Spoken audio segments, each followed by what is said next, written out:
the fact that it's found in the water, downriver, yeah, it's just strange. It's strange.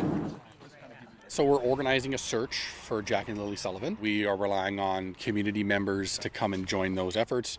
We're going to offer like a little bit of shooting from the hip training on walking along looking for evidence. We've had about 40 people volunteer, but overnight you've had some people drop out. So I would be over the moon if 30 people showed up. Your safety does come first. We are looking for the kids, but your safety comes first. I would say mostly family and friends, and then there's just like concerned members of the community that wanted to get involved and help search, and this is their opportunity to get that. We were not going to get involved. We were trying to stay far away from this because we felt that the RCMP were heavily involved, search and rescue was heavily involved. They were doing a bang-up job from what we could see from the outside looking in, and as soon as you start having conversations with the family, when any family member fills out an intake with Please Bring Me Home, we always get involved in some capacity. We never say no. Of course, it's sad we're going to search for 2 missing kids, but I think that the community and the family coming together to do this effort, and a crew coming from Ontario, is hopefully overpowering that somberness. Okay, my team, we're going. Stay safe. You guys too.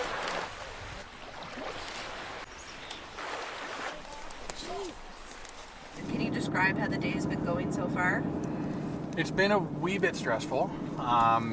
Just trying to manage from the outside to make sure that the searchers are safe, and there's 6 groups, so it's a lot of moving around and making sure that they're okay. Like I've had to get 2 people out who've needed to go out because it was too much for them.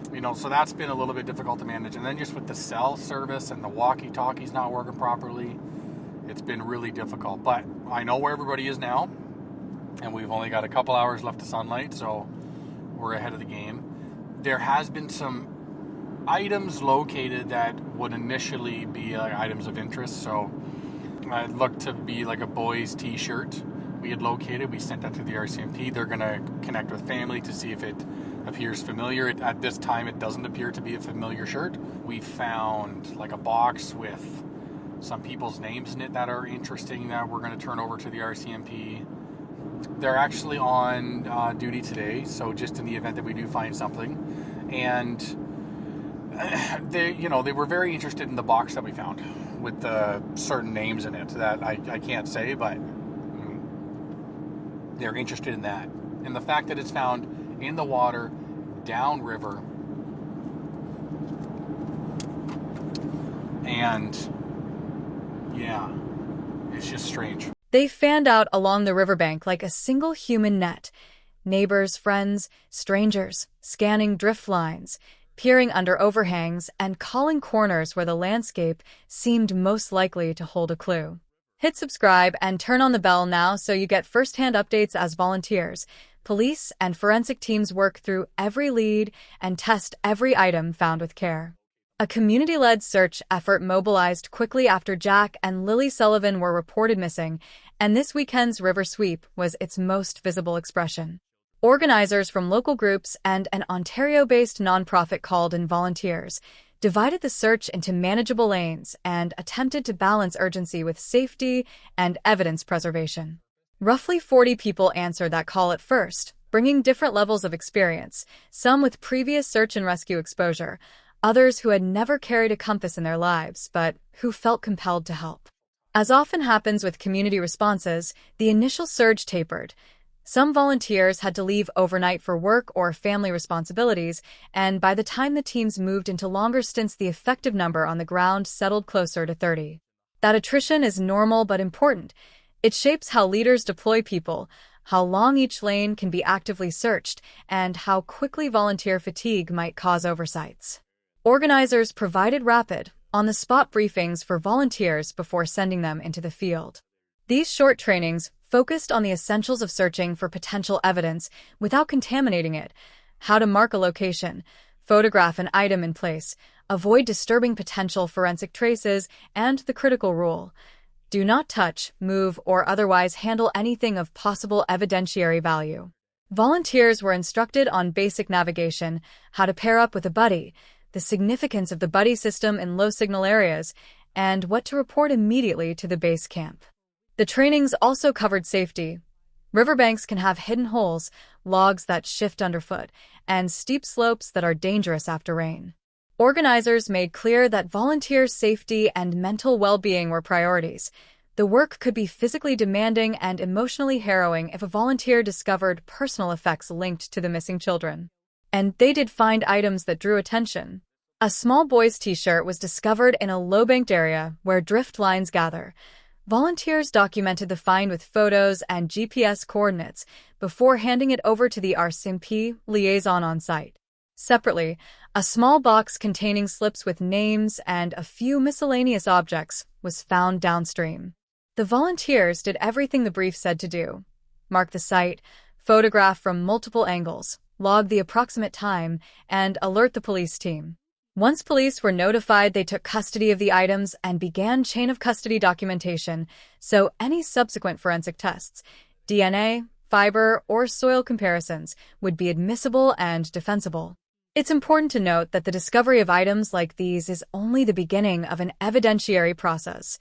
Many objects turned up in searches are ultimately unrelated, but they still demand methodical evaluation because if even one item links back to the children, it can reorient an investigation. That said, volunteers and coordinators faced real operational challenges, and communication was one of the largest.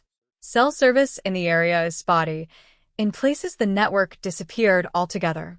Walkie-talkies were provided, but several malfunctioned or had range limits when the team spread across varied terrain. Organizers relied on a mix of runners, scheduled 30-minute check-ins, and a small number of satellite devices to maintain contact between field groups and the base camp.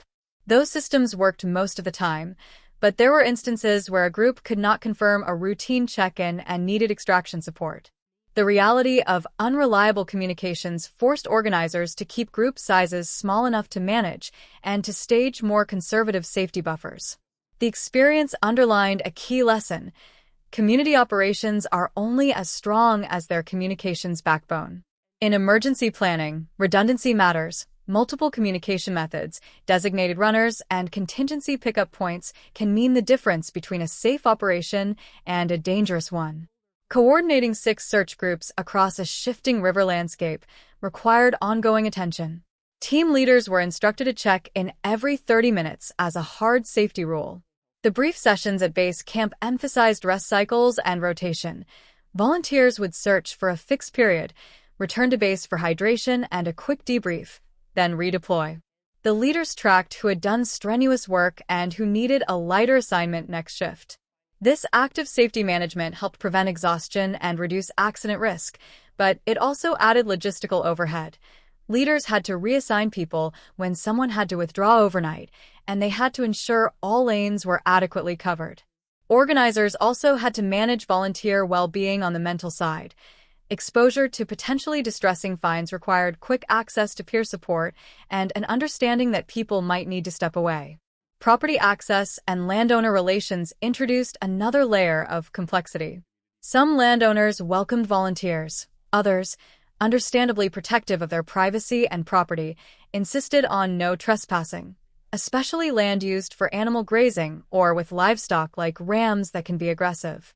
Organizers respected landowner rights and attempted to secure permission in advance, but when a private owner refused entry for safety or privacy reasons, teams had to reroute. In one instance, a landowner's refusal limited access to a promising shoreline wedge, requiring negotiation and the presence of a police liaison to explain the search's purpose.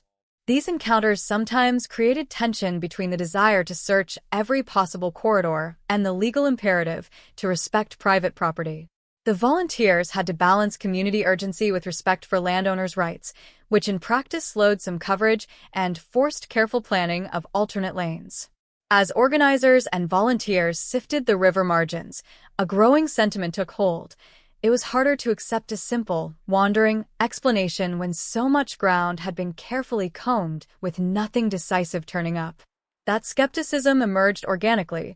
It's a normal human response when repeated, methodical searches fail to find a missing small child. For many locals, The absence of clear tracks or signs where children were last seen suggested other possibilities that investigators have been exploring: relocation, concealment, or movement along routes that leave little evidence.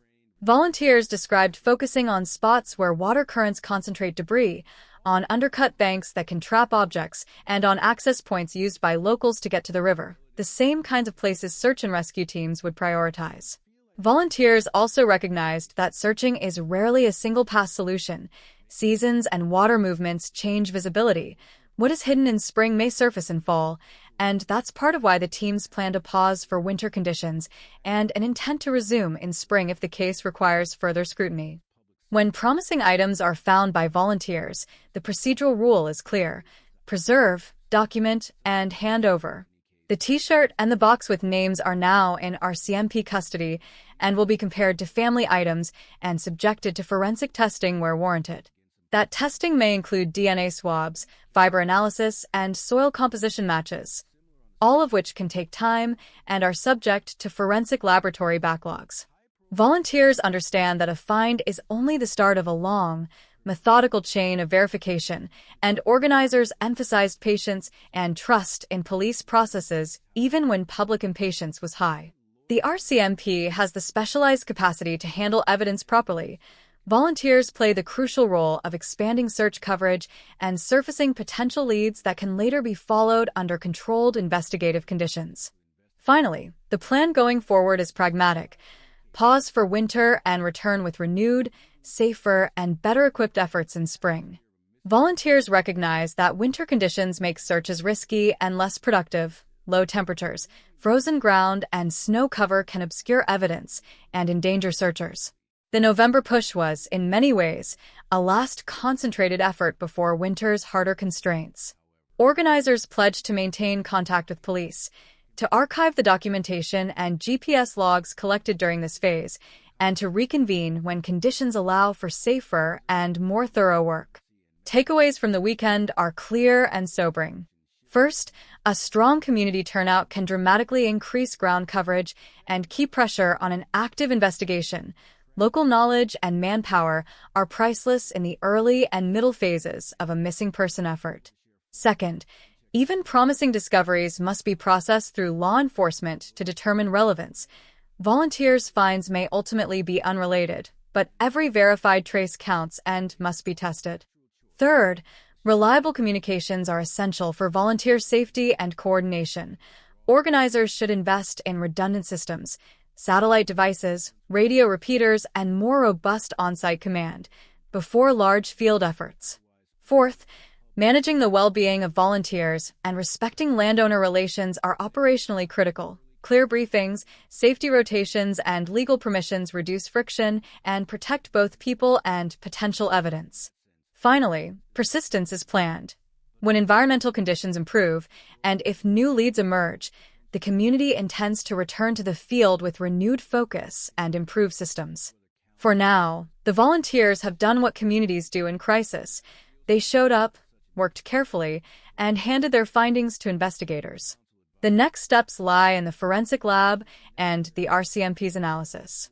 If you have unedited footage, precise observations tied to times and places, or any physical item that might have bearing on Jack and Lily's disappearance, preserve it and contact the RCMP rather than sharing compressed versions online. Small details, a timestamp on a video, an original photo file, a precise GPS coordinate, can become decisive when analysts cross-reference evidence. We will report verified updates as investigators confirm them. Until then, the search continues in spirit and will resume in the field when the season is right and conditions are safe.